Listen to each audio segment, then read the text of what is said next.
সম্মানিত ভাইরা, আমরা যে সময় এখানে একত্রিত হয়েছি, গোটা পৃথিবীর কোথাও, গোটা পৃথিবীতে আজকে প্রায় 200 শতাধিক রাষ্ট্র, 200-রও বেশি রাষ্ট্র আছে গোটা দুনিয়া জুড়ে।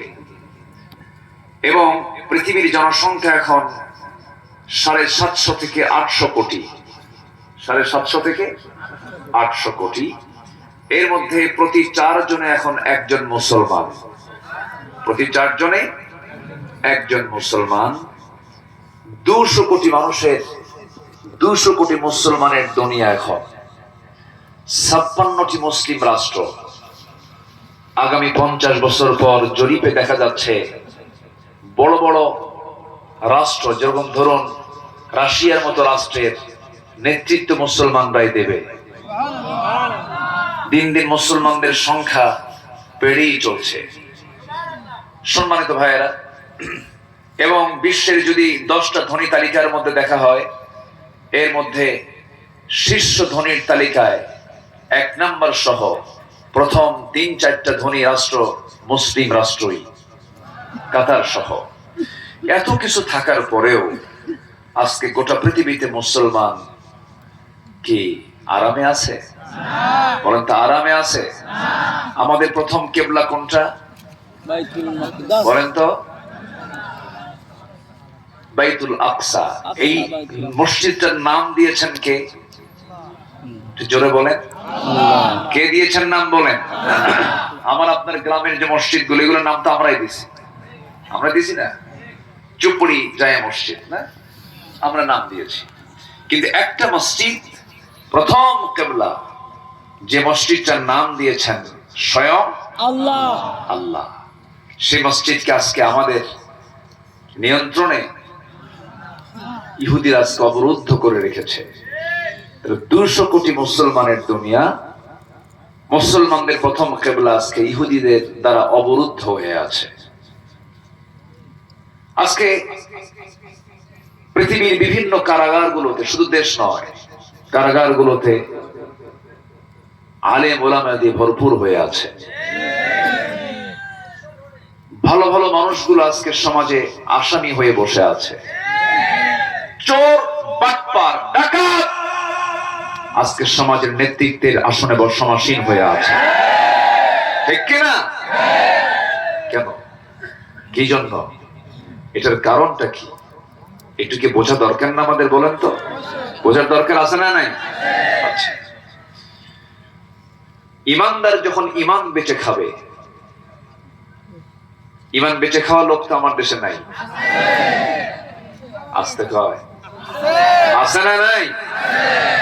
আজকে আমরা এমন সমাজে বসবাস করছি, ওই গল্পের মতো এক বেচারি বউ বাড়িতে বউকে এসে বলতেছে, বউ, রাষ্ট্র থেকে সংবাদ পাইলাম, রাষ্ট্র ঘোষণা করেছে যার ঘরে 5টা সন্তান থাকবে, রাষ্ট্র সেই পরিবারকে প্রত্যেক মাসে 30,000 টাকা করে দেবে। তো আমার তো 4টা সন্তান, তো তুমি রাগ করো না, আমার এক বান্ধবী আছে, গার্লফ্রেন্ড আছে, ওর কাছে আমার একটা আছে। কি কথা কি বুঝতেছে? তুমি যদি অনুমতি দাও তাহলে ওর একটু সাথে নিয়ে আসি। আচ্ছা যাও। মাসে 30,000 পাবে। গার্লফ্রেন্ডের কাছে থাকা অবৈধ সন্তানটা নিয়ে আসছে বাড়িতে, এসে দেখে 2টা নাই, 2 বাচ্চা নাই। তো বউকে বলতে, কি আবার আমার 2 বাচ্চা গেল কই? খবর কি শুধু তোমার কাছে আছে? এই 2 বাচ্চা যা, সে 2 বাচ্চা নিয়ে চলে গেছে।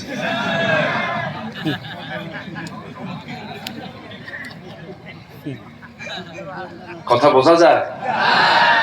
কথা কি বোঝা যায়? মুসলমানদের দশা আজকে এই হওয়ার কারণে,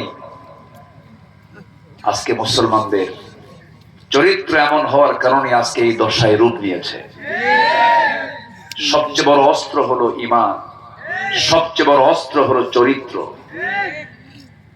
একই কমিটি মাহফিলের মঞ্চ বানায়, আবার নাচানাচি, নাচ গানের মঞ্চ বানায়। একই ব্যক্তি যাত্রা কমিটির সভাপতি হয়, আবার মাহফিল কমিটির সভাপতি হয়। আছে না নাই? এমন চরিত্রহীন নেতাদের মুখে আমরা জুতা মারি।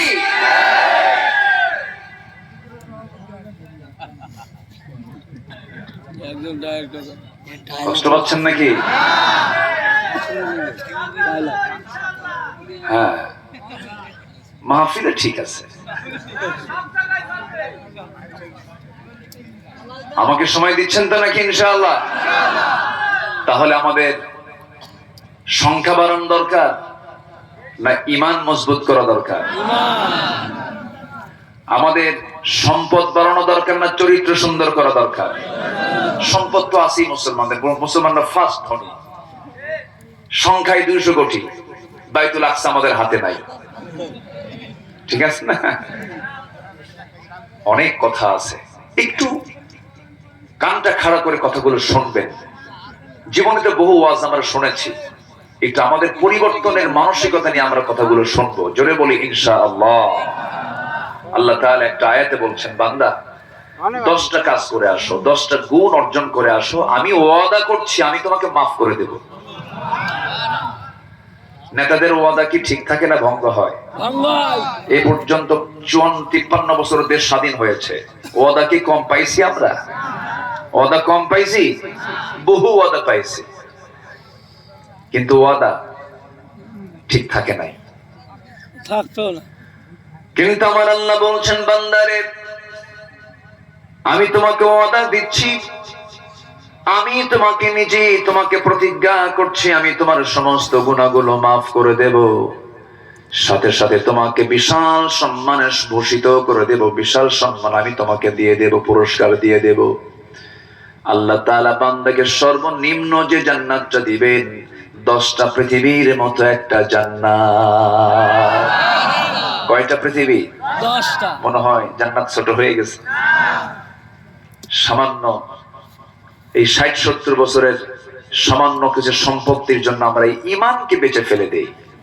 আর আল্লাহ বলছেন, বান্দা তুমি কল্পনাও করতে পারবে না, 10টা পৃথিবীর মতো একটা জান্নাত সর্বনিম্ন আমি তোমার হাতে তুলে দেব। এটা কার ওয়াদা? আল্লাহর ওয়াদা। একটু কান লাগাবেন, 10টা পৃথিবী ছোটখাটো কোনো কথা নয়, ছোটখাটো কোনো অফার নয়।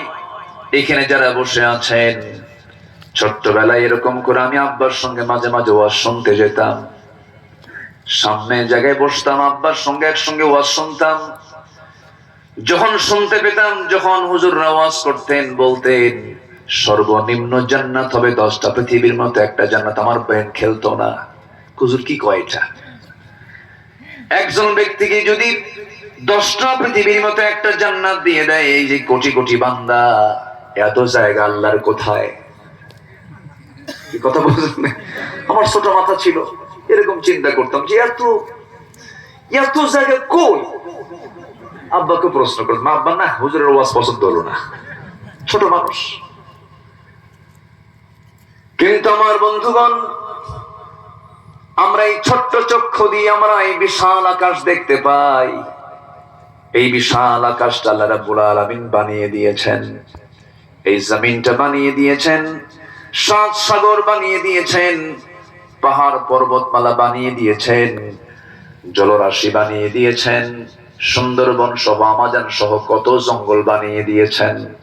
আল্লাহ বলছেন, বান্দার এই পৃথিবীর মূল্য আমার কাছে একটা মাছির পাখার চেয়েও, তাই একটা মাছির পাখার যে মূল্য আছে তার চাইতে মূল্যহীন আমার কাছে এই দুনিয়া। অথচ আমার আপনার কাছে